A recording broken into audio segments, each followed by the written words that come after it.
everyone and welcome back to my channel. And if this is your first time here, then hi, my name is Lauren. And on my channel, we mostly talk about anything luxury, but we also discuss lifestyle and beauty. So if you're interested in any of these topics, please consider subscribing to my channel and we'll get started with the video.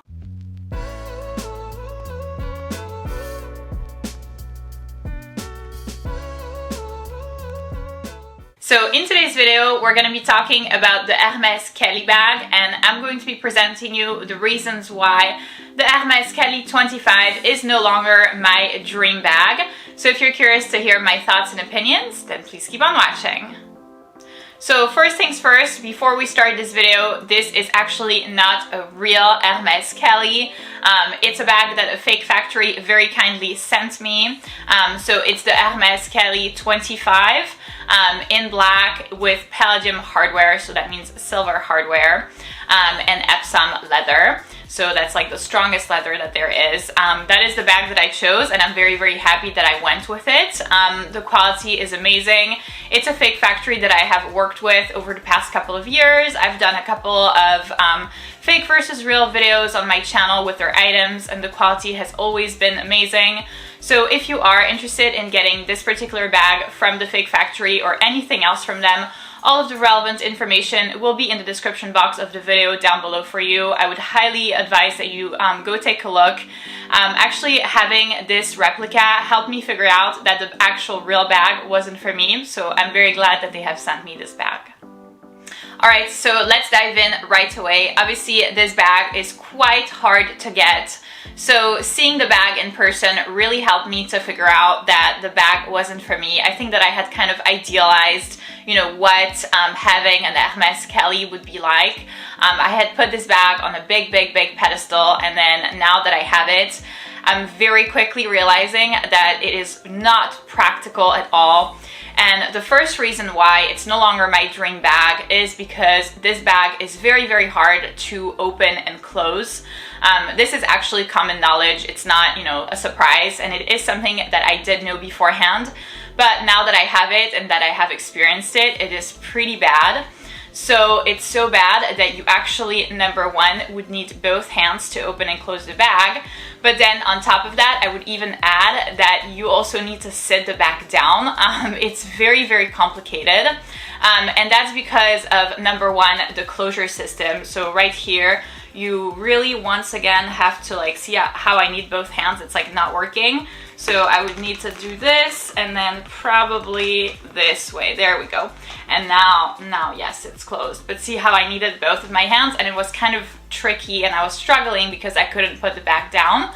So that fact is because of the closure system, the way that it's made, but also because of the type of leather that I chose. So like I mentioned at the beginning of the video, I went for Epsom leather, which is their strongest, their hardest, their most structured leather. Obviously, for a bag of that value, I didn't want to have something like, Swift or Chev or something a lot softer because of the wear and tear. But then that obviously comes at a cost. And here, because the leather is pretty hard and well structured, it makes it even harder to open and close the bag. Next up, we're going to talk about the strap. So this bag actually comes with a strap, and kind of similar to my first initial point, the strap is also very hard to put on and to remove. So regardless of how you do it, honestly, the angle kind of feels off. And to me, it seems like it's because the place where you put the strap on is a little bit small. It seems like that little round shape thing here is too small for me, so I pretty much struggle every time to put it on or to remove it.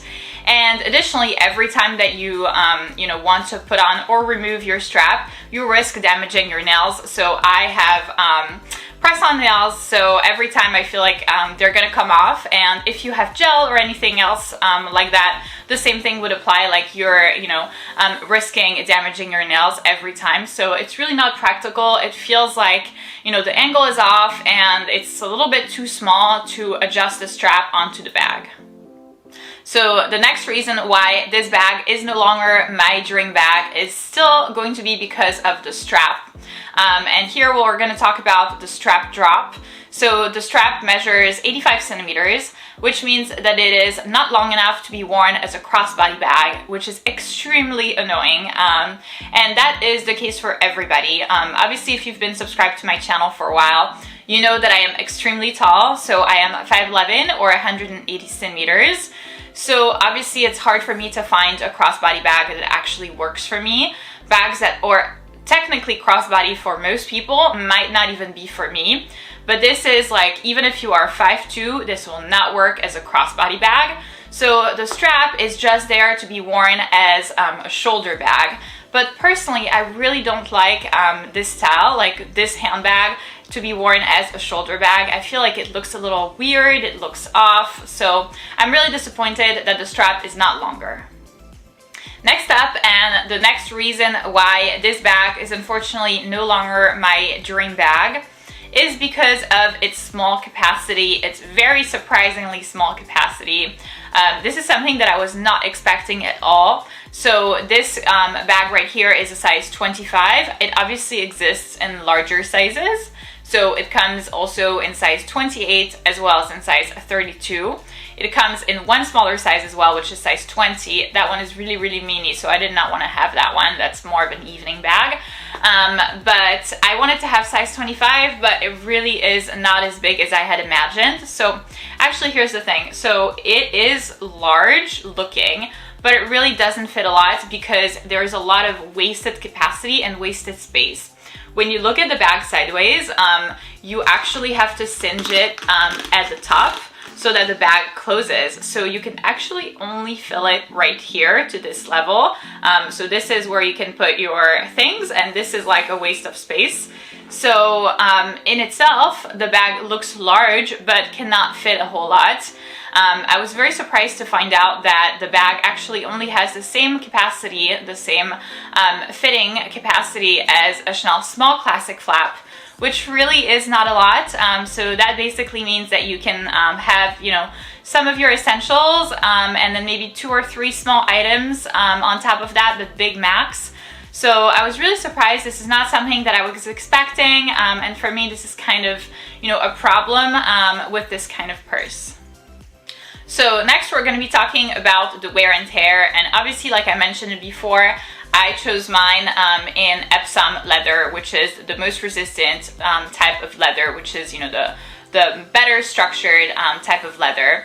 And so here my complaint, so to speak, is that the corners of the bag are very, very sharp. So that means like right here at the bottom, but also right here at the top where the closure system is. Everything is kind of like, I would say rectangular, so very, very sharp edges. And usually, I mean, I feel like if you compare it to maybe like Chanel classic flap, the corners are very much rounded. And so that makes it such that right here, you really have to be careful of your surroundings. You have to pay attention to where you're putting the bag, like what you're doing with it, that you do not bump into, you know, items and stuff like that. So that's something that I feel a little bit wary about. Obviously, the concern eases if you choose it in another type of leather. But then once again, it will be less resistant to scratches and, you know, whatever kind of mishaps that you may have. So this is kind of a, you know, there's no really like best of both worlds kind of situation. You have to suck it up on one part. And so for me, with the price of the handbag, having something that doesn't have like amazing wear and tear is questionable, I would say. So yeah, for me, the fact that the edges are a little bit on the sharper side is a big downside of this handbag. Next, we're going to be addressing functionality and versatility. So in my mind, this is not really an evening bag because of its size. I would favor a Kelly size 20 for an evening bag. It's a little bit too large to be an evening bag. But then at the same time, I really don't feel like it's a day bag either because it's really not practical for all of the reasons that we've mentioned. The strap is too short, the bag doesn't fit enough, the bag is not convenient to open and close. So for all of those reasons, I really feel like it would be hard to have this bag as like a day bag. but then it's also not an evening bag. So I'm kind of wondering like in which situations I would actually wear this bag easily, conveniently, practically, in a setting that I would like. I really feel like that's not a lot. Maybe as an evening bag, I had initially thought of it as an evening bag, and then once I received the bag, I was like, it became very apparent that it's not. Maybe if you remove the strap, but still I feel like the bag is quite bulky looking to have it as an evening bag. So I'm not 100% sure like in which situations I would wear this bag. I still don't really see like, you know, what the point is in having a day bag that's not practical, or having an evening bag that doesn't really look like an evening bag, especially at this price point. And that actually brings me to my last point, which is the hefty price tag. I mean, this is a very known fact. Again, it's something that I knew well before placing this bag on a pedestal. But so we have the hefty price tag, the period of time that you would need to go by before you can acquire this bag, because you would need to spend such a large amount of money at Hermès before being able to be considered for this kind of quota bag. So for me, for all of the reasons that I have mentioned up until now, I really don't feel like it's worth it going through the trouble of acquiring one. That being said, of course, if I was gifted one, I would be very happy.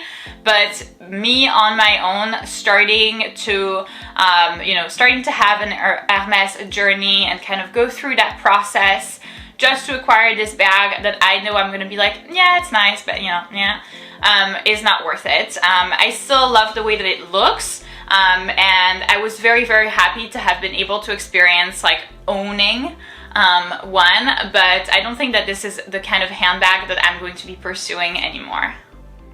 So that's it for this video, guys. Thank you so much for watching. I hope that this video was informational and beneficial for you in case, like me, you were desperately trying and dreaming and wishing to acquire an Hermès Kelly 25. I hope that this video made you realize that this bag is not as ideal as it may look. So if you did enjoy this video, please give it a big thumbs up, subscribe, and I'll see you in my next one.